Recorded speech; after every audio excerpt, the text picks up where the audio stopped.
મારું બેટું અહીંથી લંગરિયું હલી ગયું છે. આ લાઈટ હમી કરવા વાળા કોઈ આવતા નથી. હવે આ લંગરિયું કોની પાસે હમું કરાવું?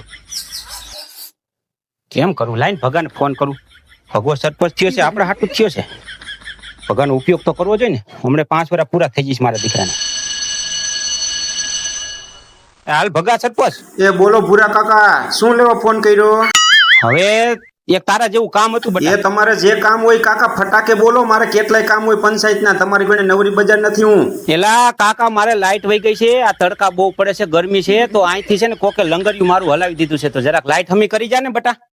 એલા એક તો તમે કાકાઓ અહીંયા કણ લાઇટની ચોરીઓ કરો છો, રાત દી લંગરિયા આખો છો ને પાછા લંગરિયા હલી જાય તો કાકાઓ તમે મને ફોન કરો છો. હું તમારા લંગરિયા હમા કરવા હાટું થઈને સરપંચ થયો છું. મંડાણા છો તો કોકને કયો શેડો ટાઈટ કરી નાખે. હું લંગરિયા હમા કરવા સરપંચ નથી થયો. એલા તું લંગરિયા હમા કરવા સરપંચ નથી થયો તો શેના હાટું તું સરપંચ થયો છે એમ કહું છું તને. હું જેના હાટું સરપંચ થયો એના હાટું થઈને તમે બીજી રેવા દો. હવારના પોરમાં તમે દી બગાડો મારો. અહીં મને કયો હો ફોન કરીને કઈ અહીં કણે અણી કાઢો છો તો GAB માં કમ્પ્લેન કરી નાખાય ને. લંગરિયું હલી ગયું છે એમાં અહીં કણ મને નહીં કહેવાનું તમારે.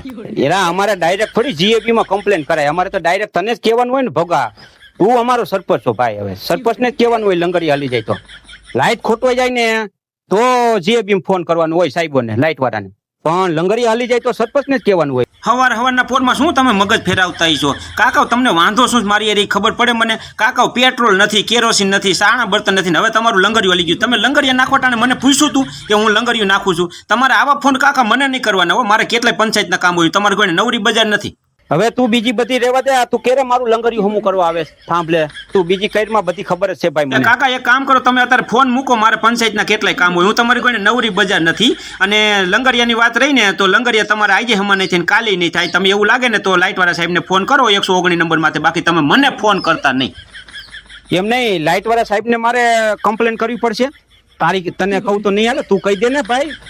તને આમ તો કઈ અમે છૂટી નથી. કાકા હું કમ્પ્લેન કરું તો હારો ન લાગુ એટલી તો ખબર પડે ને. તમારા ઘરની લાઈટ છે, ગામની લાઈટ હોય ને તો હું કમ્પ્લેન કરું તો હારો લાગુ. હું સરપંચ છું કાકા, સરપંચ. અને લંગરિયાની કમ્પ્લેન મારે કરવાની હોય. કાકા તમે કરી નાખો ને 119 નંબર માંથી. શું કામ મારી પથ્થર ખાંડો છો? હાલો 119 નંબર માં. મારો બેટો ભગવો કે 119 નંબર માથે કરો કે લંગરિયા હમા કરવા થોડો હું સરપંચ છું. સાહેબ ને ફોન કરો. હાલો લાઈટ વાળા સાહેબ બોલે. હા લાઈટ વાળા સાહેબ બોલું. બોલો ને.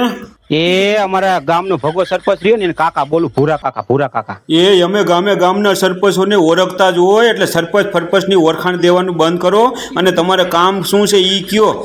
એમાં એવું છે, થાંભલેથી મારે લાઈટનો છેડો હલી ગયો છે તો હમું કરવાનું છે મારે. આ ગરમી તડકા પડે, અમારે રહેવું કેમ એમ. લાઈટ હમી કરી જાવ અમારી. હવે તમે છે ને થાંભલેથી લાઈટ ગઈ છે કે ઘરમાં મીટરમાંથી લાઈટ ગઈ છે એ ચેક કરી લ્યો. અમારા માણસો હમણાં આવશે અને લાઈટ તમારી હમી કરી દેશે. તમે ઘરમાં મીટરમાં પેલા જોઈ જવો કાકા. હું ભગા સરપંચનો કાકો બોલું છું. અમારે થોડું ઘરમાં મીટર હોય. ભગા સરપંચના ઘરમાં મીટર હોય તો મારા ઘરમાં હોય ને ભલામણ. ગામમાં તમારા સરપંચને મીટર નથી, તમારે મીટર નથી કાકા. અમે મીટર વિનાની કમ્પ્લેન ન લખી એમ અમે રિપેર કરવા આવી. મીટર હોય ને તો કમ્પ્લેન લખાય.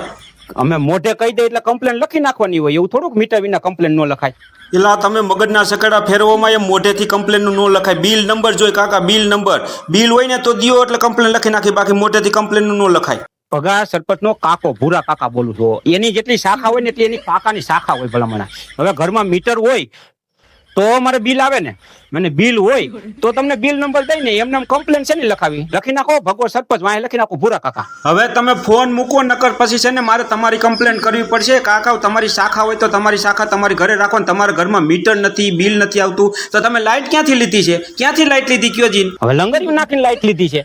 લંગરિયું થાંભલે નાખી દીધી. ભગા સરપંચ ની ઘરે લંગરિયું હાલે તો પછી એને કાકા ઘરે લંગરિયું ચાલે ને. એટલે મારે છે ને થાંભલેથી આજે લંગરિયું મારું હલી ગયું છે.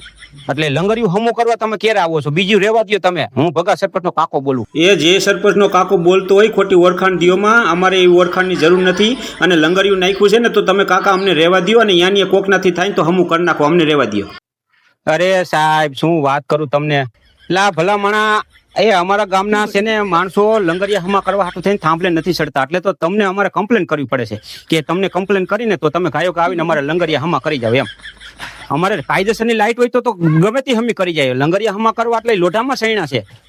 આમ ખુલ્લી તલવાર માથે હાલવા જેવું છે ભાઈ. હવે થાંભલે ચડ્યા હોય લંગરિયા હમા કરવાનું. તમારી ગાડીઓ આવી જાય તો એને વાહા કાબરા ન કરી નાખે. એટલે લંગરિયા હમા કરવા તમારે જ આવવું પડે. એ ભાઈ તું હવે ખોટી પથ્થર ખાંડવાનું બંધ કરે. અમે લંગરિયા હમા કરવા અહીં નથી બેઠા ઓફિસોમાં. એમને તમે લંગરિયા હમા કરવા અહીંયા ઓફિસમાં નથી બેઠા તો તમે શું હમું કરવા બેઠા હો? તો હવે હું તમારે કાકા માથાકૂટ કરવાની છે?